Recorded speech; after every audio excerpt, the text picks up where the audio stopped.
మగోనివైతే banner చించురా,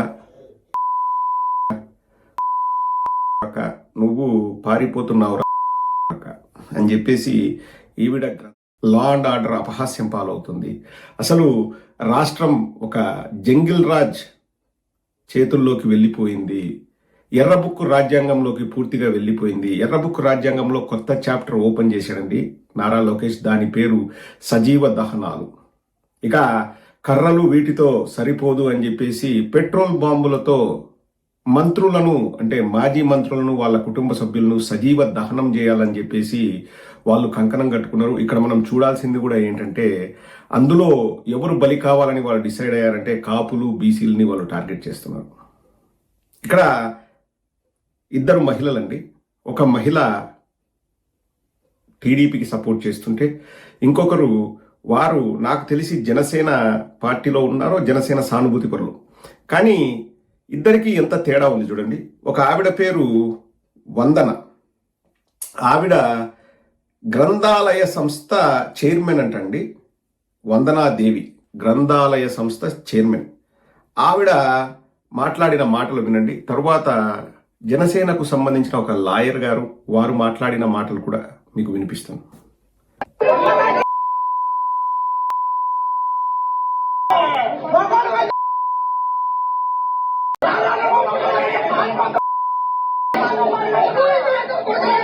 మగోనివైతే banner చించురా, నువ్వు పారిపోతున్నావు అని చెప్పేసి ఈవిడ గ్రంథాలయ సంస్థ చైర్మన్ అంట గుంటూరు జిల్లాకి. గ్రంథాలయ సంస్థ చైర్మన్ అంటండి గుంటూరు జిల్లాకి. రెచ్చగొట్టి ఇలా మాట్లాడి చుట్టుముట్టి అన్ని చేస్తే అంబటి రాంబాబు గారు కూడా మాట్లాడారు. ఇక్కడ అంబటి రాంబాబు గారు మాట్లాడితే కరెక్ట్ అంటే తప్పని నేను చెప్పడం కాదు. అంబటి రాంబాబు గారే బయటకు వచ్చేసి బహిరంగ క్షమాపణ చెప్పారు. వాళ్ళు నన్ను తిడుతుంటే నేను తిట్టాల్సిన పరిస్థితి ఏర్పడింది, కానీ అలా తిట్టకుండా ఉండాల్సిందని చెప్పేసి వారు క్షమాపణ చెప్పారు. ఇంకా ఎవరైనా క్షమాపణ చెప్పిన తర్వాత ఇంకా అంతకంటే దాంట్లో డిస్కస్ చేసేది ఏముండదు. కానీ ఈవిడ పైన కేసులు లేవు, ఈవిడ పైన ఏమీ జరగలేదు. ఈవిడ ఆ పోస్టర్ని ఎలా చించుతావో చించుదురారా అని చెప్పేసి మాట్లాడింది. ఇక్కడ అదే విషయంపై జనసేనకు సంబంధించిన ఒక అడ్వకేట్, లాయర్, వారు మాట్లాడుతున్నారు. ఆవిడ జనసేన సపోర్టు. ఒక మహిళగా, ఒక అడ్వకేట్ గా వారు ఎలా స్పందిస్తున్నారో ఒకసారి తప్పకపోతే కదా మనం అడగాలి. ఆయన చెప్పేసినారు కదా, మీడియాను పిలిపించి ఆయన చెప్పాడు అన్న మాట. అది కూడా మీరు రెచ్చగొట్టి అన్నారు. మరి ఇప్పుడు ఎందుకు మొట్టడి చేస్తున్నారు? ఏం చెప్పాలి మీకు క్షమాపణ? తప్పు చెప్పిన మళ్ళీ ఇంకోసారి చెప్పాలా? లేకపోతే చంద్రబాబు గారి ఇంటికి వెళ్ళి చెప్పాలా? తప్పు జరిగింది, క్షమాపణ చెప్పారనక కర్రలు తీసుకుని రోడ్ల మీదకి వచ్చే సంస్కృతి ఎప్పుడు నేర్చుకున్నారు? ఇది తప్పు కదా. దీని మీద కదా కేసు కట్టాలా? ఫస్ట్ మీరు కదా ర్యాంక్ వేసింది కార్ల మీదకి, మీరు కదా బూతులు తిట్టింది, తర్వాత కదా బయటకు వచ్చి ఆయన ఒక్క మాట మాట్లాడాడు. వాళ్ళ వర్గం ఏమన్నా కర్రలు తీసుకొని వచ్చారా, కత్తులు తీసుకొని వచ్చారా? కొత్త విష సంస్కృతి అలవాటు చేయకండి. కుసిక్కిన ప్రభుత్వం మారింది అనుకోండి, మన కర్రలతో వచ్చాం, వాళ్ళు కత్తులతో వస్తారు. మన రోడ్ల మీద నడిపించాం, వాళ్ళు రోడ్ల మీద కన్ను కూడా తీసుకుపోతారు. అంటే ల్యాండ్ ఆర్డర్ ని మీరు బ్రిడ్జ్ చేసి పడేస్తారేంటి? మీరు నాయకులు ఊరికి ఎక్కువ, చట్టం దృష్టిలో అందరూ సమానమే కదా. పెట్టాల్సిన సెక్షన్లు పెట్టాలి, తీసుకువెళ్ళవలసిన పోలీసులు మాత్రమే తీసుకువెళ్ళాలి. కర్రలు కూడా పోలీసుల చేతుల్లోనే ఉండాలి. ఏ సాధారణ పౌరుడి చేతుల్లో కర్ర ఉన్నా సరే అది కేసే. ఆ మాదిరిగా మీరు ఎన్టీ రామారావు గారి విగ్రహం దగ్గర కర్రలు పట్టుకుని ఉంచున్న ప్రతి ఒక్కరి మీద కేసు కట్టాలి. మీరు పెంచుకోండి, బందోబస్తు విజయవాడకి తెప్పించుకోండి, పోలీసులు పెట్టుకోండి. మీరు కర్రలు పట్టుకున్నారేంటి? అది లా డైరెక్ట్ విరుద్ధం సార్. యాజ్ అన్ అడ్వకేట్ గా నా ఓపెన్ స్టేట్మెంట్, దీనికి నా పార్టీలకి ఎటువంటి సంబంధం లేదు. చాలా చాలా చక్కగా చెప్పారు. పార్టీలకు సంబంధం లేదు, ఒక అడ్వకేట్ గా నేను మాట్లాడుతున్నాను అన్నారు. హ్యాట్స్ ఆఫ్ అండి. ఇంతకుముందు వీరు వైఎస్ఆర్ కాంగ్రెస్ పార్టీని విమర్శించుండొచ్చు. ఐ డోంట్ కేర్, బికాజ్ ప్రతి విమర్శ అనేది రాజకీయంలో భాగం. కానీ ఒక ఇన్సిడెంట్ జరిగినప్పుడు న్యాయం వైపు నేను నిలబడతా అని ఈవిడ మాట్లాడినందుకు నిజంగా ఆవిడకి హ్యాట్స్ ఆఫ్ అండి. ఇప్పుడు ఎవరు కర్రలు పట్టుకున్న శిక్షార్హులు. అసలు ఫస్ట్ ఆఫ్ ఆల్ ఆ పోస్టరు, ఆ బ్యానరు, ఆ హోర్డింగే పనికి మాలిన హోర్డింగ్ అండి. ఎక్కడ సిట్లో జగన్మోహన్ రెడ్డి గారు నేరం చేశారు, వైవి సుబ్బారెడ్డి గారు నేరం చేశారు, భూమన కరుణాకర్ రెడ్డి గారు నేరం చేశారని ఎక్కడ ఛార్జ్ షీట్లో వారి పేర్లు కూడా మెన్షన్ చేయలేదండి. ఎలా వాళ్ళు పోస్టర్లు వేస్తారు అంటే ఇక్కడ మీరు క్లియర్గా అర్థం చేసుకోండి. దొరికిపోయాం, కవర్ డ్రైవ్లు ఆడాలి, ఇప్పుడు ఎలా మనం కవరింగులు చేసుకోవాలి. ఇంకా సిట్టు పూర్తి బయటకు వచ్చి సిట్టు వాళ్ళు ఇలా అని ప్రకటించలేదండి. కోర్టులో ఇంకా తీర్పు రాలేదు. ఎందుకంత ఉలికిపాటు? అసలు ఇంకొక విషయం అండి. మీకు ఇంతకుముందు నేను చాలాసార్లు ఆ విషయం చెప్పాను. ఇప్పుడు కూడా నేను చెప్తాను. ఒక్కసారి ఆ విషయం మీరు అందరూ కూడా ఆలోచించండి. ఒకసారి ఏముందో కూడా, అంటే ఎన్డీడీబీ వాళ్ళ రిపోర్ట్లో ఏముందో కూడా, నేను ఎన్డీడీబీ రిపోర్ట్ని ChatGPTలో పెట్టి అది తెలుగులో తర్జుమా చేసి మీకు చెప్పిస్తాను. యాజ్ ఇట్ ఈస్గా చెప్తాను. ఒక్కసారి వినండి. ఇక్కడ నేను ఎక్కడ చంద్రబాబు లాగో ఇంకొకరిలాగో మోసాలు చేసి అబద్ధాలు చెప్పడం కాదు. ఒకసారి మీరు కూడా వినండి. ఇది ఎన్డీడీబీ వల్ల ఫైనల్ కంక్లూజన్ అండి. ఎన్డీడీబీ రిపోర్ట్లో ఫైనల్ కంక్లూజన్ ఎస్ వాల్యూ అని చెప్పి లాస్ట్ పేజ్లో ఇక్కడ వాళ్ళు ఏం రాశారంటే, S value equation for its suspected adulterants as per ISO 17678 అది ఏమేమి ఉండొచ్చు, ఉండే అవకాశాలు ఉంది, ఎస్ వాల్యూలో తేడా ఉంది కాబట్టి ఏమేమి ఉండే అవకాశాలు ఉన్నాయి అనేది ఇంగ్లీష్లో రాశారు. నేను దాన్ని ChatGPTలో పెట్టి ఆ ఫోటోని తెలుగులో తర్జుమా చేయండి అని చెప్తే తెలుగులో తర్జుమా చేస్తూ ఆ ChatGPTలో వచ్చిన విషయమే చదువుతాను చూడండి. ఏ రకమైన కల్తీ ఉండొచ్చు అని చెబుతూ మీరు చూడండి, ఏ రకమైన కల్తీ ఉండొచ్చు ఎస్ వాల్యూలో తేడా వస్తే, ఎస్ వాల్యూ ఆధారంగా అనుమానించే కల్తీ కొవ్వులు, అనుమానించబడే కల్తీ కొవ్వులు ఏముండొచ్చు అంటే, 1 సోయాబీన్, సన్ఫ్లవర్, ఆలివ్, రేప్సీడ్, లిన్సీడ్, గోధుమ మొలక, మక్క మొలక, cotton seed oil, fish oil ఉండే అవకాశం ఉంది. అందులో ఏదైనా ఉండొచ్చు. కొబ్బరి నూనె, పామ్ కర్నల్ ఫ్యాట్ అయినా ఉండొచ్చు, పామ్ ఆయిల్, బీఫ్ టాలో అయినా ఉండొచ్చు, లార్డ్ పంది కొవ్వు అయినా ఉండొచ్చు. మొత్తం కల్తీ సూచన అంటే వెజిటబుల్ ఆయిల్స్ లేదా ఇతర జంతు కొవ్వులు కలిసే అవకాశం ఉంది. సో ఎన్డీడీబీ వాళ్ళ రిపోర్ట్లు ఎస్ వాల్యూ తేడా వచ్చింది, ఇవి ఏవైనా ఉండే అవకాశం ఉంది, ఇందులో ఏదైనా ఉండే అవకాశం ఉంది అని చెప్పారు.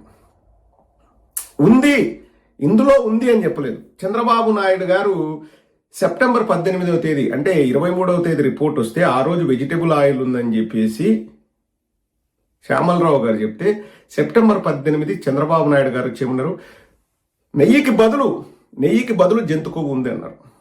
పవన్ కళ్యాణ్ గారు ఒక అడుగు ముందుకేసి ఏమన్నారు, సౌరభ్ బోరా గారు, జూపల్లి రామేశ్వరరావు గారు తలా 2000 కేజీల నెయ్యిని వాళ్ళు కానుకగా తిరుమలకిస్తే వాళ్ళు లడ్డూలు తయారు చేసి అయోధ్యకు పంపించారు.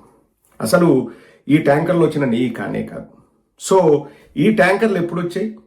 చంద్రబాబు నాయుడు గారి హయాంలో వచ్చిన ట్యాంకర్లలో వాళ్ళు తెప్పించుకున్న నెయ్యిలో కల్తీ ఉంది. అంతకుముందు ఎక్కడ రిపోర్ట్స్లో కల్తీ లేవు. అనుమానాలు ఉన్నప్పుడు వెజిటబుల్ ఆయిల్లో లేకపోతే పామ్ ఆయిల్లో ఏదైనా కలిసినప్పుడు అనుమానాలు ఉంటే బోలే బాబా వాళ్లకు 2022లో క్యాన్సిల్ చేసింది వైఎస్ఆర్ కాంగ్రెస్ పార్టీ, ఆ ప్రభుత్వంలోని పాలక మండలి. ఈ శాంపిల్స్ వీళ్ళు తీసింది చంద్రబాబు నాయుడు హయాంలో. ఇప్పుడు శాంపిల్స్ ఇలా ఉన్నాయి కాబట్టి గత 5 ఏళ్లలో ఉండొచ్చు, ఉండే అవకాశం ఉంది, ఉండిండొచ్చు అని చెప్పేసి అది ఒక ఊహ మాత్రమే. అండ్ ఇక్కడ కూడా ఎన్డీడీబీ వాళ్ళు ఎస్ పంది కొవ్వు ఉంది, ఎస్ బీఫ్ ఉంది, ఎస్ ఫిష్ ఆయిల్ ఉందని చెప్పలేదు. ఎస్ వాల్యూ తేడా ఉంది కాబట్టి ఇవి ఏవైనా ఉండొచ్చు అని చెప్పేసి వాళ్ళు చెప్పారు. తరువాత ఇంకొక ల్యాబ్లో వీళ్ళు మన ఇన్వెస్టిగేషన్ టీం వాళ్ళు, సిట్ వాళ్ళు అదే శాంపిల్స్ని పంపిస్తే ఆ ల్యాబ్ నుంచి ఏమీ లేవు అందులో అని చెప్పేసి వాళ్ళు రిపోర్ట్ ఇచ్చారు. ఇక్కడ ఎన్డీడీబీ వాళ్ళు ఏమన్నారు, ఉండే అవకాశం ఉంది అన్నారు. ఇదో ఫలానా పంది కొవ్వు ఖచ్చితంగా కలిసింది, ఫలానా బీఫ్ ఖచ్చితంగా కలిసింది, ఫలానా ఫిష్ ఆయిల్ కలిసిందని చెప్పలేదు. ఈ ఎస్ వాల్యూలో తేడా వచ్చినప్పుడు మామూలుగా మేము ఒక స్టాండర్డ్ మేము ఫాలో అవుతాం. ఏంటంటే ఇవి ఉండొచ్చు, మొక్కజొన్న ఏంటంటో చెప్పారు చూడండి. తెలుగులోనే మీకు చదివి వినిపించాను కదండి. Soybean, sunflower, olive, rape seed, linseed, గోధుమ మొలక, మొక్క మొలక, కాటన్ సీడ్, ఫిష్ ఆయిల్, కొబ్బరి నూనె, palm colonel fat, palm oil, beef టాలో, lord అంటే పంది కొవ్వు, వెజిటబుల్ ఆయిల్స్ ఇలా ఏవో ఒకటి కలిసే అవకాశం ఉంది అన్నారు.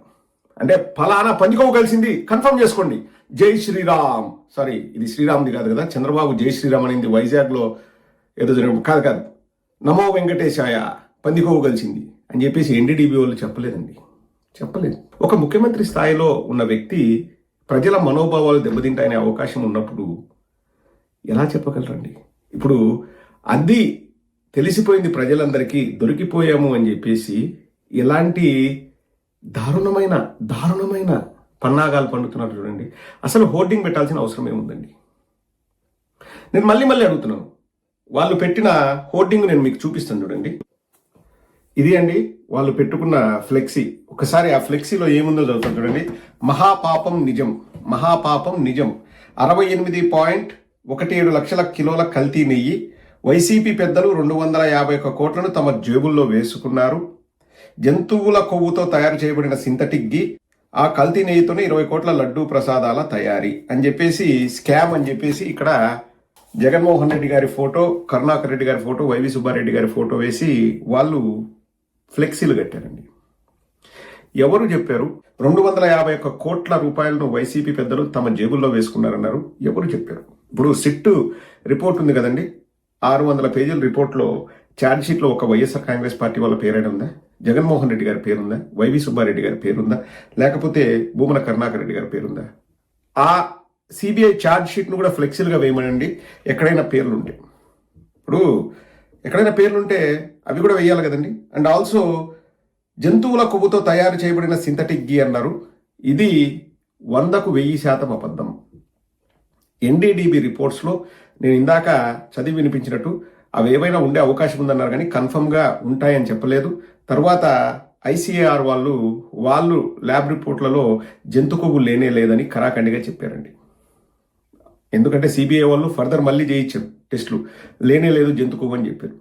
దొరికిపోయామన్న ఏకైక బాధతో ఇవన్నీ చేస్తున్నారండి. ఇప్పుడు వాళ్ళకి కావాల్సింది కూడా అదే, రాష్ట్రం రావణ కాష్టం కావాలి, కొట్టుకోవాలి, డైవర్షన్ పాలిటిక్స్, లడ్డు గురించి ఎవరు మాట్లాడకూడదు. అంబటి రాంబాబు గారు బూతులు మాట్లాడారని వాళ్ళ ఇంటికి నిప్పు పెట్టి వాళ్ళ ఇంట్లో ఆడవాళ్ళని పిల్లల్ని సజీవ దహనం చేయాలని తెలుగుదేశం వాళ్ళు ఆలోచించారు. సరే, జోగి రమేష్ గారు కనీసం ఏం మాట్లాడలేదే, లకారాలు తిట్టలేదే. ఆయన ఇంటిని కూడా పెట్రోల్ బాంబులతో కాల్చేసి ఇంట్లో మనుషుల్ని సజీవ దహనం చేయాలన్నది వాళ్ళ ప్లాన్ అంటండి. ఒకసారి ఆలోచించండి రాష్ట్రం ఎటుపోతుందో.